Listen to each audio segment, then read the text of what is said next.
waters and watered heaven with their tears, did he smile his work to see? Did he who made the lamb make thee?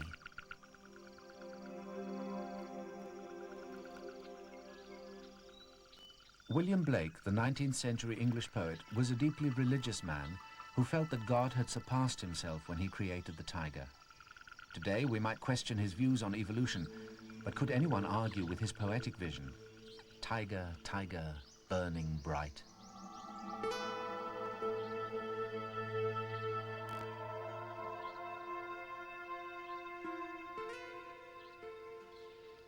The tiger is the most elusive, the biggest, the most powerful, the most fearsome of the great cats. The cat with a reputation for preying upon man. Silent, usually hidden, deadly and utterly beautiful. An animal that rarely deigns to appear in the full light of day.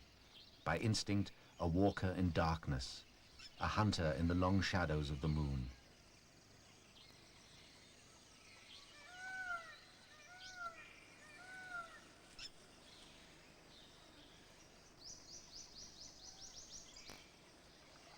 The tiger's home is generally the steaming jungles of the Far East.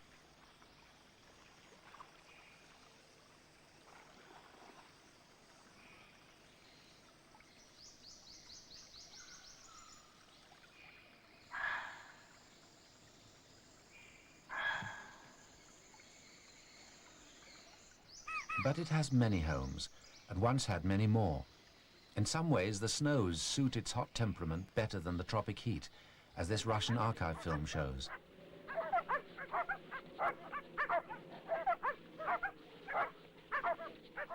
A young Siberian tiger is captured by Russian wildlife rangers and their dogs. They're catching it for transfer to an area where it can no longer prey on local farmers' stock.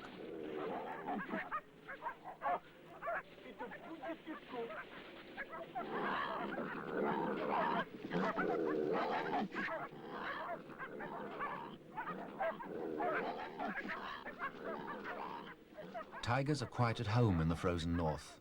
Today, one of their problems is keeping cool in the hot climates to which they later migrated.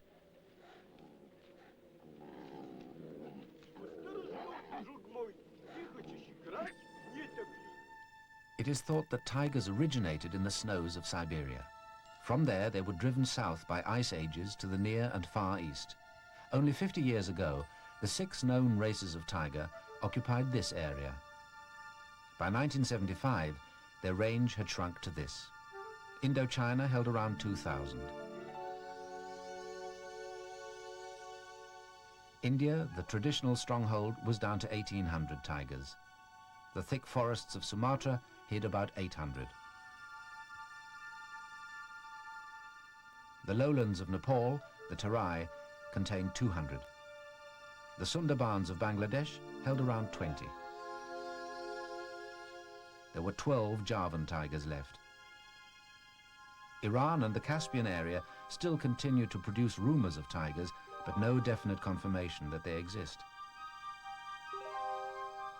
China once had thousands, but they're effectively unprotected there.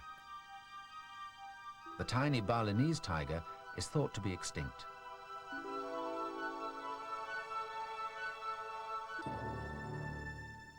The tiger has always captured our imagination. This prehistoric saber-toothed tiger, which lived 30 million years ago, was only leopard-sized. From saber-tooth to modern art, the magic keeps its hold. Magic captured in Henri Rousseau's marvelous, if unrealistic, Tropical Storm with a Tiger.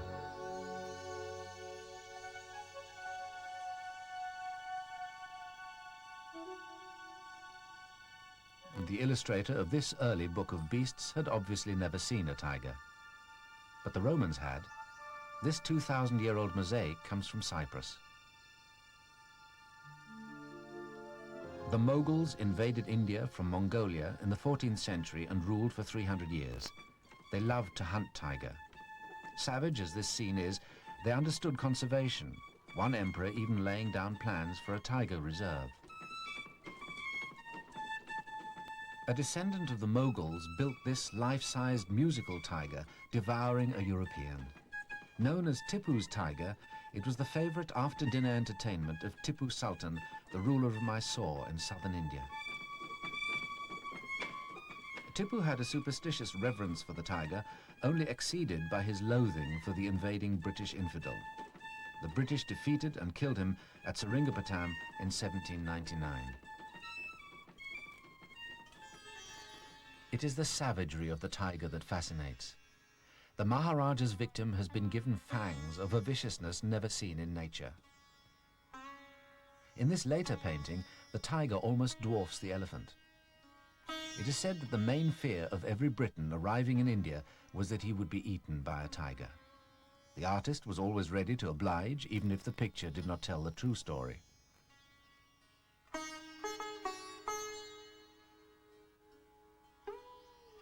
Throughout the Far East, the tiger is a magic animal. In Malaya, a single whisker ground up in a portion of tiger flesh or bone is said to kill a man. In Indonesia, tiger milk is a cure for sore eyes and powdered bone for a dog bite. In Tiger Balm Garden is an extraordinary monument to a cure-all that embodies in a single ointment most of the magical properties attributed to various portions of the tiger's anatomy. There is practically nothing that this panacea won't fix. Coughs, stomachache, nausea, and believe it or not, even halitosis.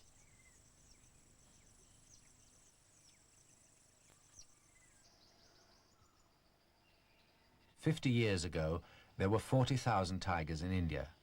Today, there is a fraction of that number. What caused the disaster? Remembering the great tiger hunts of the Maharajas, it is tempting to answer the gun, but that would be far less than the truth.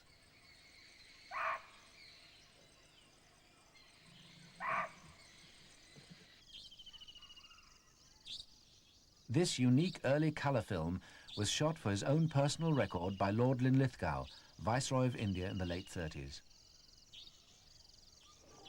The hunt had been set up in his honour and that of the First Lady, the Vicereine.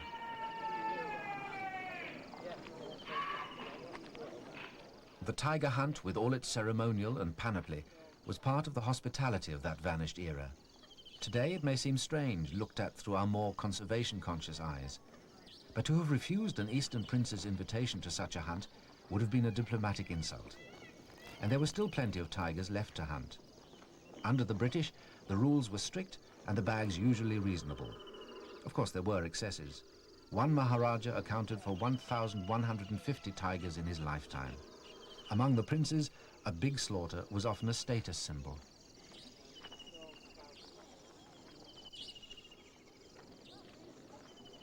Everyone was mounted on elephant back, including the beaters, who moved off to encircle a large tract of country known to contain a tiger.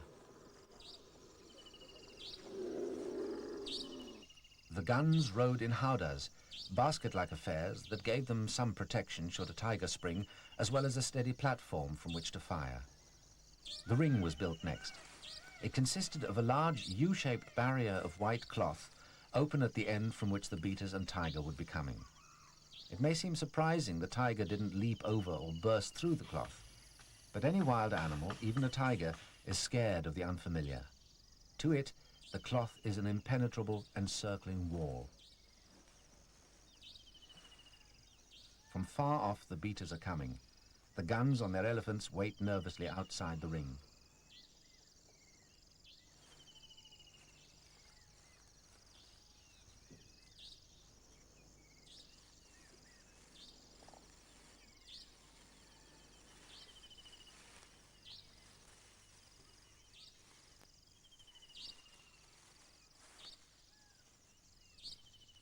The tiger is just ahead in that tall grass.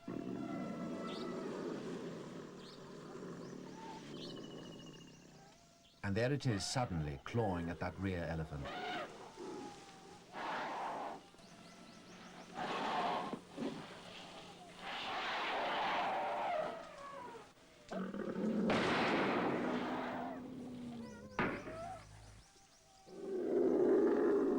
In view of the present-day plight of the tiger, we may find this scene shocking.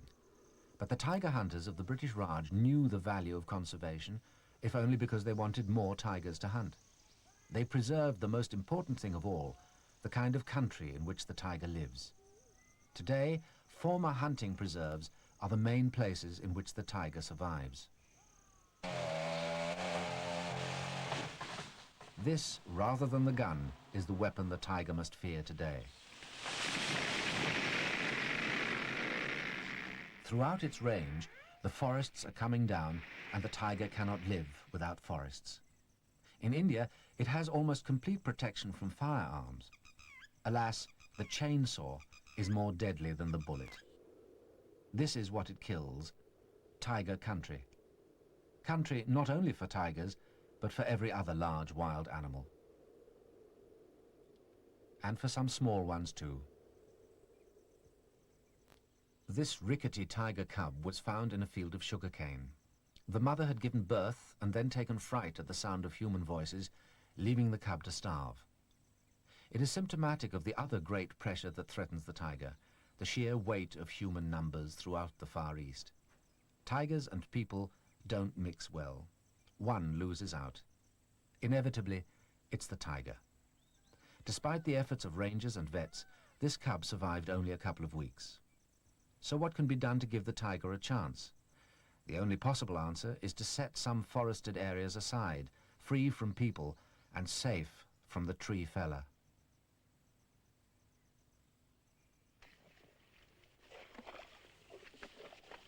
Such an area is Tiger Haven and the Dudhwa National Park in northern India.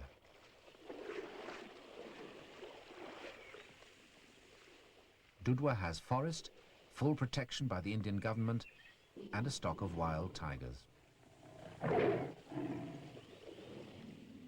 It also has the full-time concern of Billy Arjun Singh, a passionate conservationist.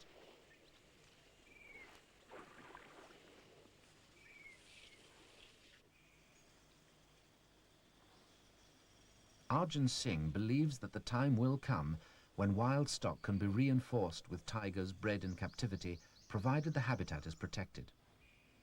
Inside the crate is a tiger cub, born in England at Twycross Zoo, presented by the Frankfurt Zoological Society to the Prime Minister of India as a gift and pilot experiment for such introductions. The cub has just flown from England and made a long, exhausting road journey from Delhi. Arjun Singh supervises her disembarkation outside his farm at Tiger Haven. Her name is Tara, which means star, and she's 3 months old.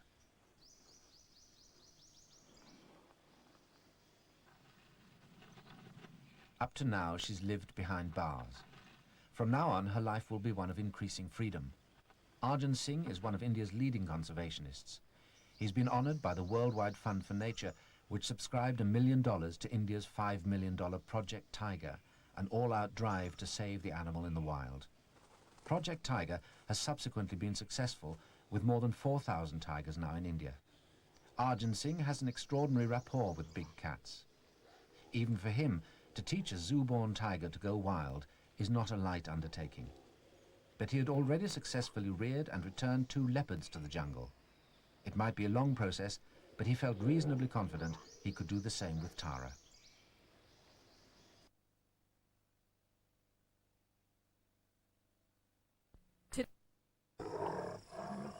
What threatened to be the trickiest introduction of all passed off quite peacefully.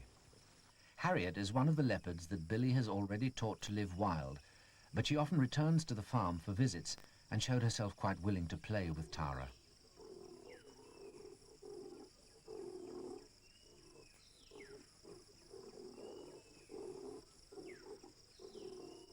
So Billy started Tara's training by taking her for walks in the forest. Tara, as befits a tiger, was a cat who liked to walk alone. She almost ignored Harriet, who sometimes joined them.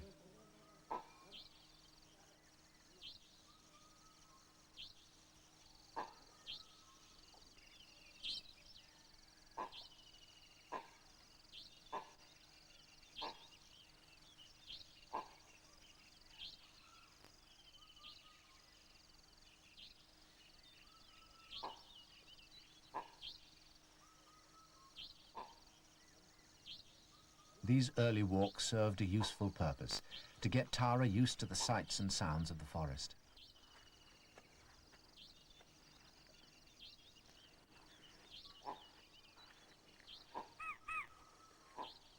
Sights like the deer she'd one day hunt, bounding across the forest track.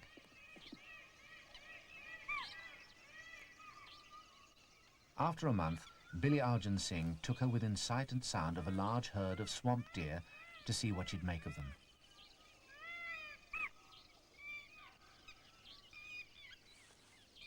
Arjun Singh has no illusions about the future of Tara's kind. He repeatedly points out that less than half of India's estimated 4,000 tigers live in protected forests. The remainder he calls forgotten tigers, safe from firearms and the now illegal trade in tiger skins, but completely at the mercy of anyone who wishes to destroy their homes for a short-term profit in timber. He hopes his government will act to protect the forests in all of its 200 national parks and sanctuaries, not just the 18 tiger reserves as at present. Otherwise, what is the sense of teaching a tiger cub like Tara to live free in the wild when the wild may no longer be there?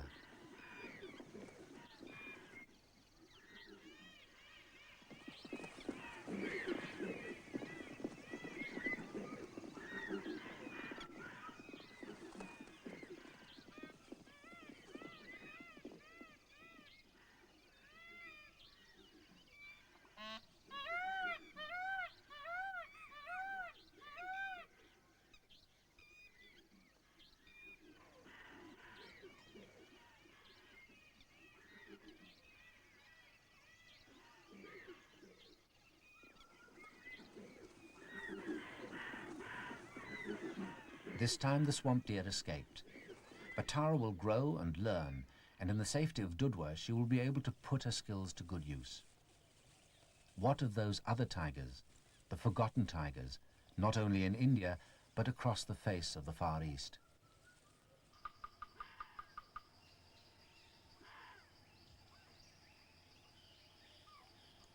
The tiger would far rather hunt wild animals than man. Those are its natural prey. But even the mighty tiger doesn't have a chance of catching deer in the open in broad daylight. Daylight is for relaxation. In the daytime, the tiger seeks the shade. The striped markings vary from individual to individual.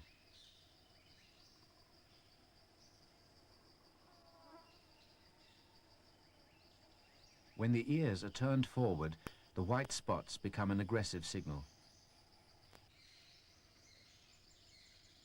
From tip of tail to muzzle, a big male tiger measures 10 feet. The canine teeth for killing and holding are often 5 inches long. The claws in the huge pads are retractile. The tongue used for tearing hair and skin from prey is as rough as a rasp. A big male weighs 500 to 600 pounds, a female around 350. The Chinese have a proverb: 2 tigers cannot share one hill. Until recently, it was thought that the tiger was as solitary as the saying suggests. But now scientists are finding that tigers associate in the jungle more frequently than was thought. Basically, though, they keep to their own home ranges, which may cover as much as 25 square miles.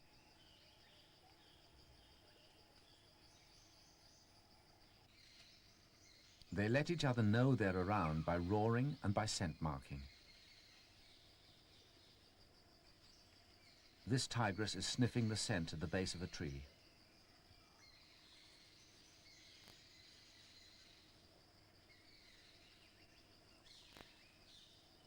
Her expression indicates that what she has detected is her own scent. Tigers have a rather poor sense of smell. At least they don't seem to use it when hunting to find prey. At short range, when detecting each other's scent, it is obviously adequate. But then the scent glands of a tiger produce a powerful secretion. Its smell has been known to linger for 3 weeks. Tigers vary in color from tawny yellow to orangey red. The stripe pattern provides perfect camouflage amid trees or in reeds and tall grass.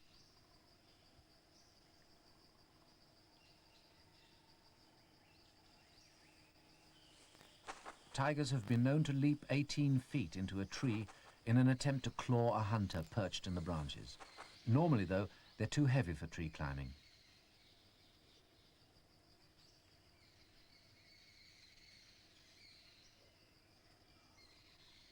They have a special use for trees, though no one yet knows the precise purpose.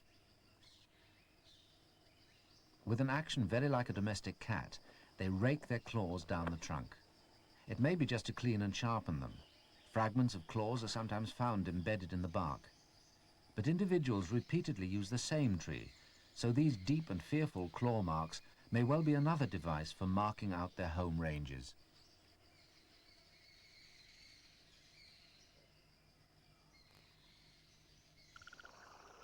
A mugger, a big marsh crocodile, launches itself.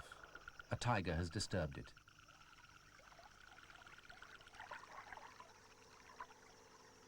But the tiger takes no notice. Tigers are good swimmers. Of all the cat family, they take most readily to water. Aquatic sports are an important part of the daily life of the tiger. The reason is once again traceable to the tiger's distant origins. It still wears a heavy coat and likes to keep cool.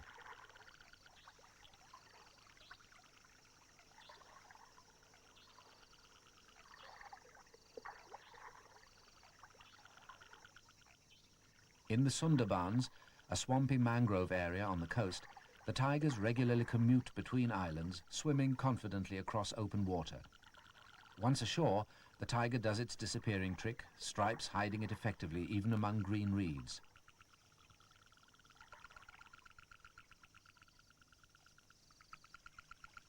A tigress takes her daily bath. On the opposite side of the river, a magnificent adult male lies full length to while away the hot hours of the day. He lives in Dudhwa National Park. He's never been hunted. He's watchful, though, even of floating leaves, but he's not in the least apprehensive. If someone appeared on the riverbank, he'd almost certainly run away. It was once thought that all tigers were potential man-eaters, but now we know better. A crocodile is far more dangerous to man than the tiger. Jim Corbett, the great hunter-naturalist, estimated that perhaps 3 in every 1,000 tigers turned man-eater. They did so usually because they'd been wounded in jaw or teeth and could no longer hunt their natural prey. Or perhaps they'd eaten an unburied human body and acquired the taste. Whatever the reason, they were the rare exception and had to be killed. The legend of the man-eater came mostly from hunters who often had very good reason to fear the animal they hunted. Left alone, the tiger is no more cunning or treacherous than any other predator.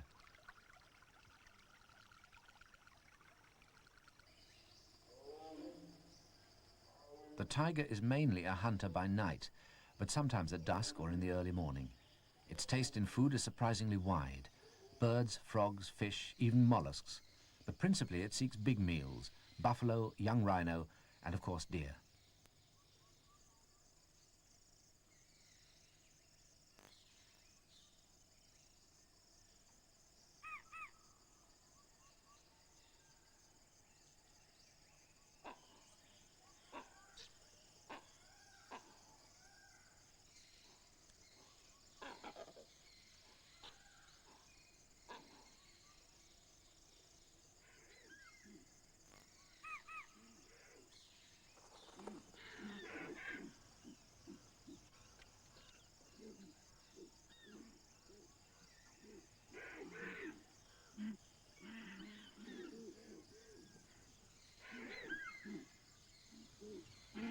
The swamp deer know the tiger is around and fill the air with alarm calls.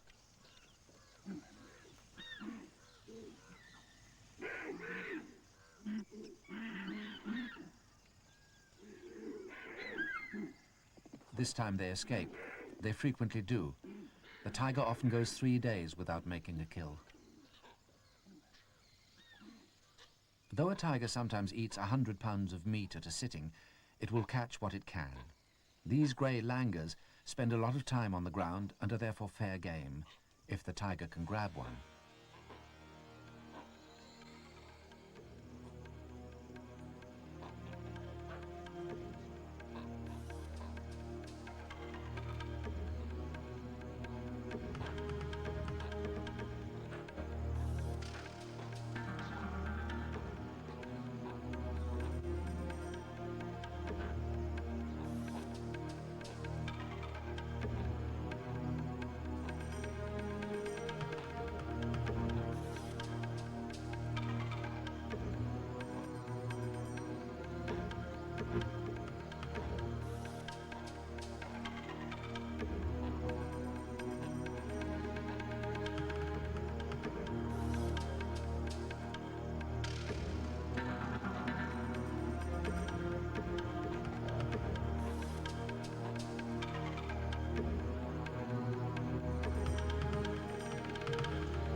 death is instantaneous.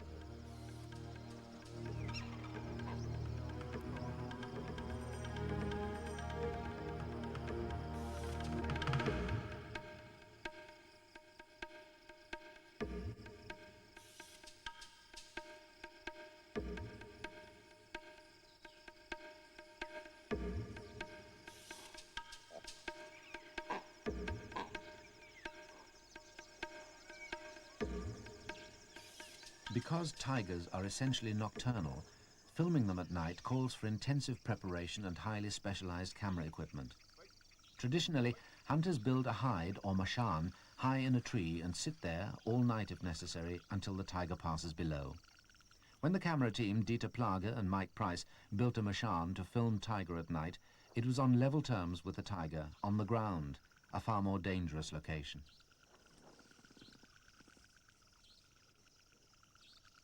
They used an image intensifier. Attached to a camera, it enables normal lenses to see in the dark. This highly sophisticated electronic device was developed by the army as a gun sight for sniping in total darkness. The transport returns to base, leaving the night to Plage, Price, and the tiger.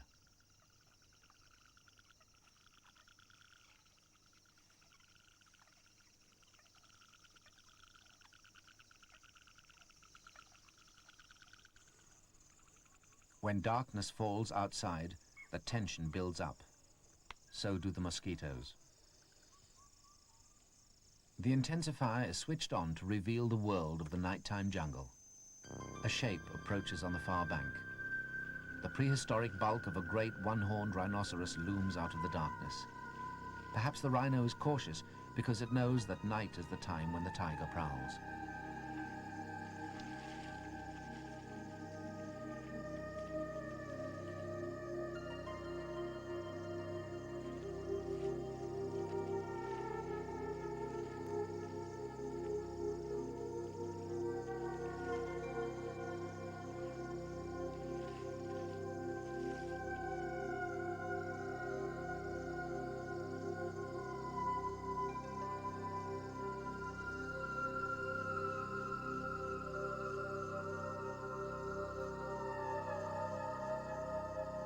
Inside the mashan, nerves get jumpy, but not because the rhino is advancing on their flimsy hide.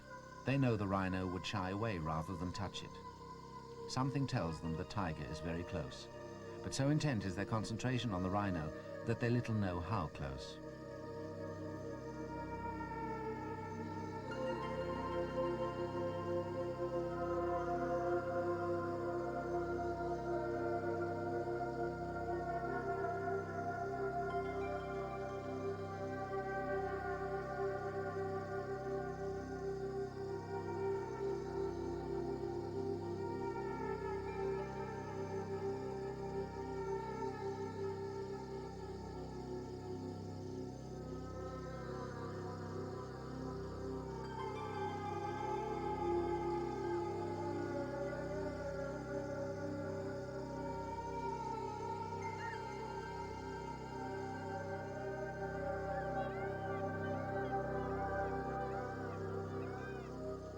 The victim is a young buffalo. A hog deer calls and stamps its foot in alarm.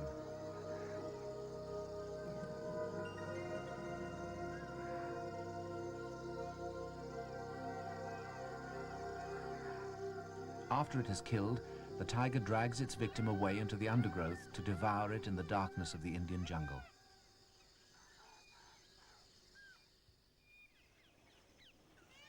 The camera team's meetings with tigers were usually in daylight.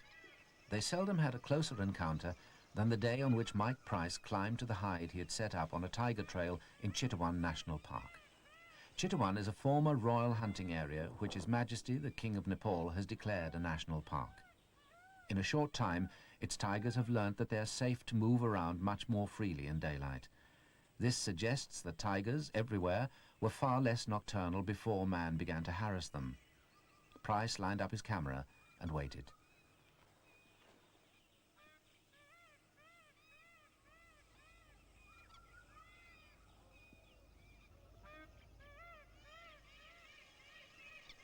It it can be a lonely business waiting for a tiger in a canvas hide.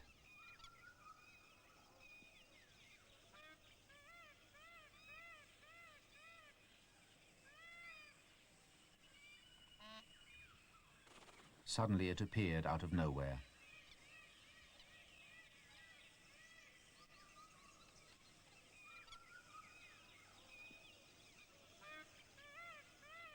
Even if you know about tigers, this is the moment when you have to persuade yourself very hard that only 3 in 1,000 are man-eaters.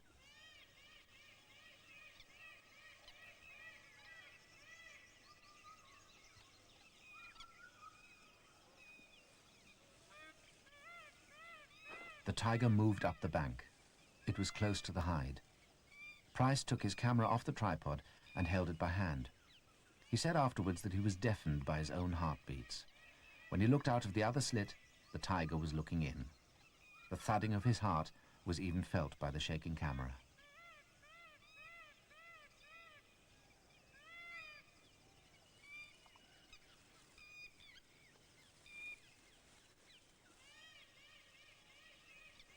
Fortunately, the tiger was not a man-eater.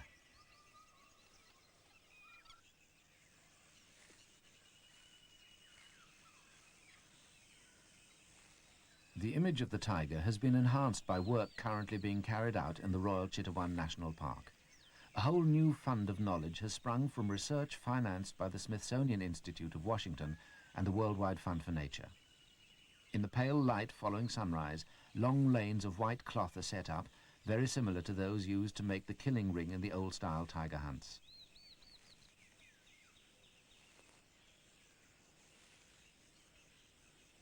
The white cloths form a long funnel, the narrow end of which is left open. The tiger will be driven down this funnel to be shot with an anesthetic dart.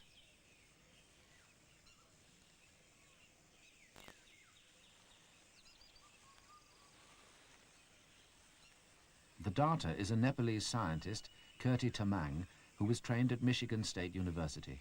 His scientific colleagues, working on the Smithsonian Tiger Ecology Project, are both Nepalese and American.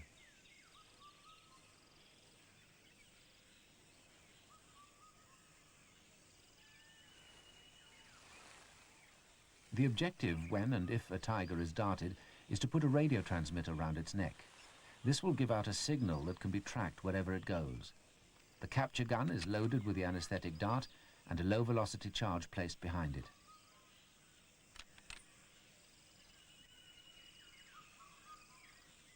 Just as in a tiger hunt, the beaters are mounted on elephants. This is true tiger country, grass up to 25 feet high.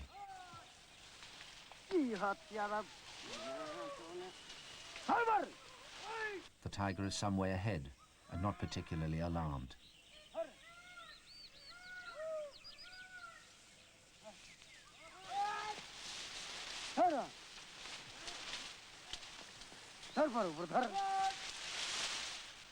A samba stag. For him too, the beaters are still far distant.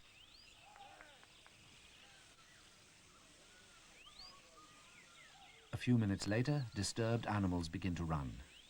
That's a samba. A rhino huffs and puffs, snorts and wheezes, not sure which is the correct course to take. Rhinos do not have very good eyesight, and in emergency tend to look for anything or anyone to charge.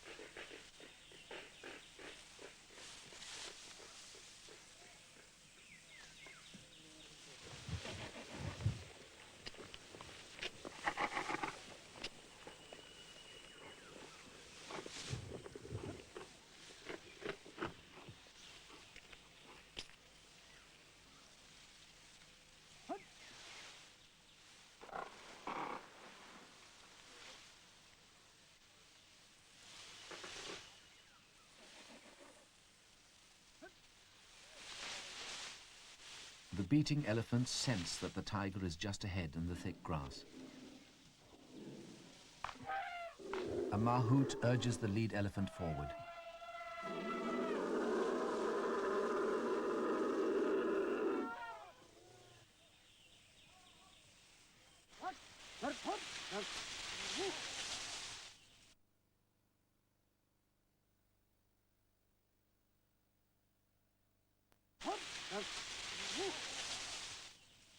It is not in a tiger's nature to panic.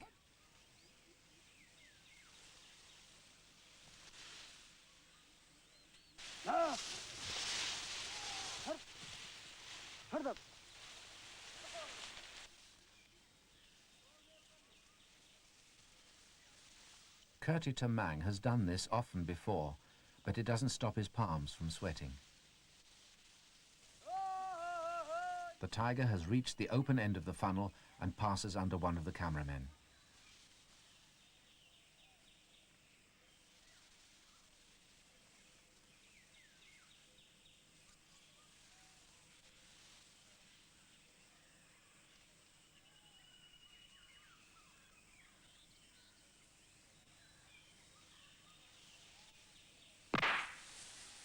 The dart is safely home. The tiger will run a little way before the drug begins to work.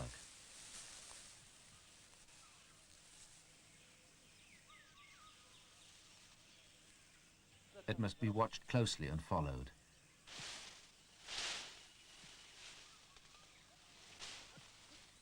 The dart is in its shoulder.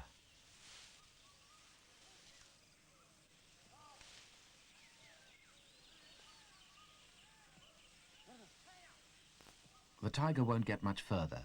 5 minutes is the maximum time the drug needs to take effect, but the animal could easily be lost, at least temporarily, inside those 5 minutes. Kurti Tamang approaches his peacefully sleeping victim, a magnificent adult female.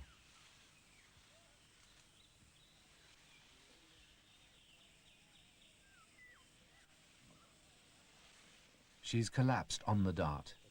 It won't have done any harm, only the needle will have pierced the skin. The thick body of the dart is designed so that there can be no risk of it penetrating, even with over 300 pounds of tiger lying on top of it.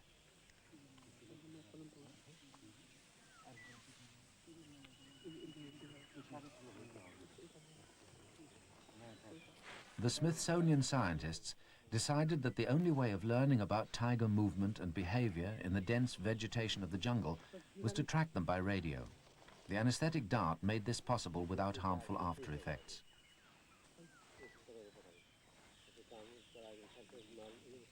Already a great deal has been learnt about the tigers of Chitawan.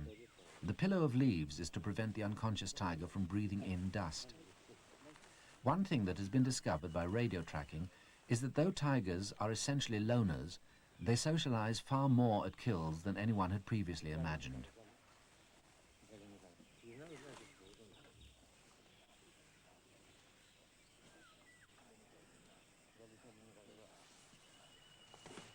It's been discovered too how brief are their encounters when mating. Afterwards, male and female go their separate ways.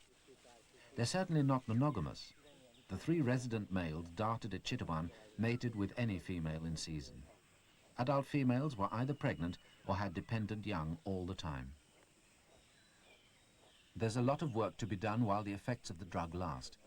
Kurti Tamang takes identification photographs.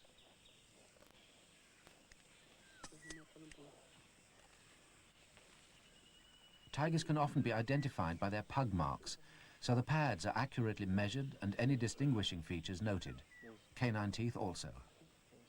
There's almost as much tooth inside the gum as shows in the mouth. The panting is a harmless side effect of the drug. The tigress is given water to keep her cool. It's poured on the tongue so she won't choke.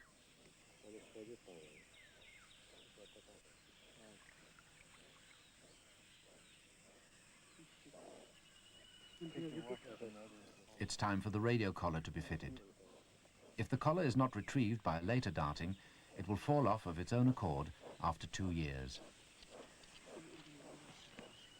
Each miniature transmitter has a different wavelength, so that it's a simple matter to identify which animal is being tracked.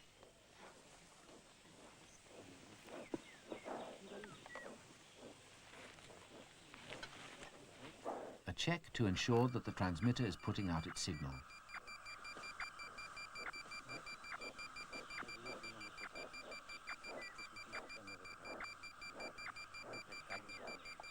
All's well. A tigress is on the air. Now she will be moved into the shade to sleep off the anesthetic in her own time. It was during her recovery that our camera team got another nasty shock.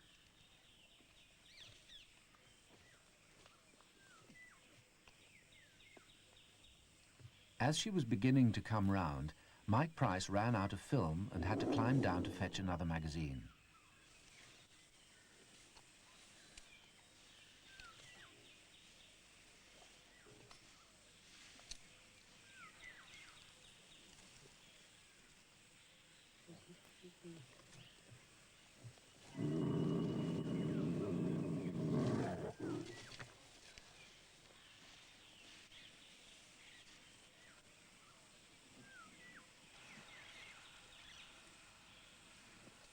The tigress was considerably more alert than he had bargained for. Mercifully, the drug hadn't entirely worn off. But it did so very shortly afterwards, and she made off, a little unsteadily, into the jungle.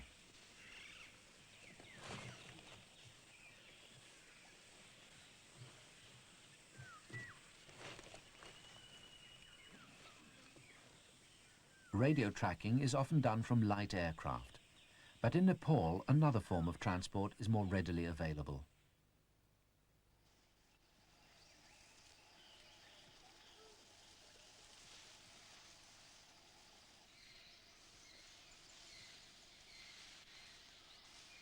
A good deal of the Smithsonian Project's tracking has been done from elephant back.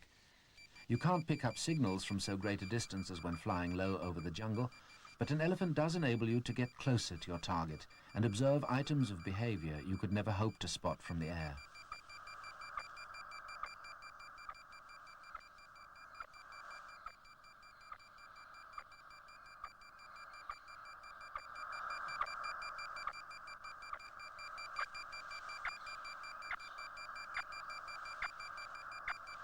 From an elephant, the range of a transmitting tiger is anything from 2 miles to 30 yards.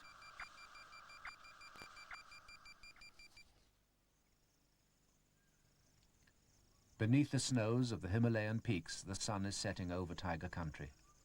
Darkness is the time of the tiger. But what sort of a future is there for this, the most glorious of cats? In the last 15 years, new reserves have been established in India, Nepal and Bangladesh. In some cases, tiger numbers have increased. But many of the reserves are too small to prevent inbreeding. The tiger's future is by no means secure.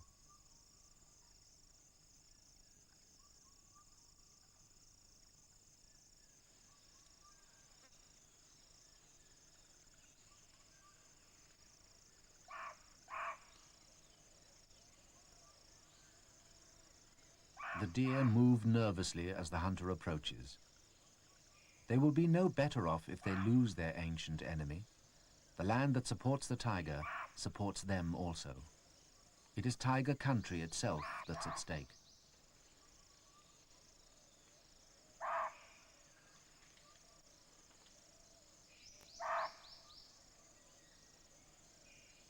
But it's not their turn yet, not this particular night. A tiger has killed elsewhere. Few people have ever seen 4 tigers together on a kill. This extraordinary scene was filmed in the Royal Chitwan National Park.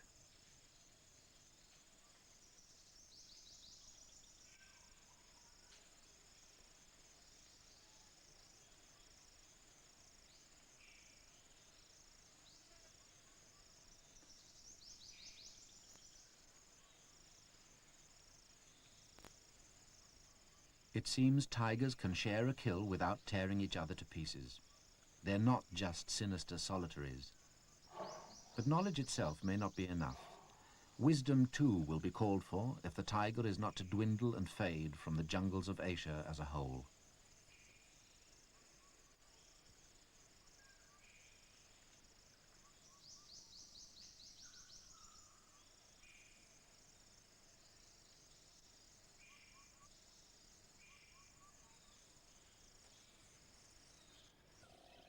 That man of religious vision and great artistry, William Blake, put it best when he wrote, "Tiger, tiger, burning bright in the forests of the night." The question is, How long will there be forests in Asia for the tiger's fire to shine in?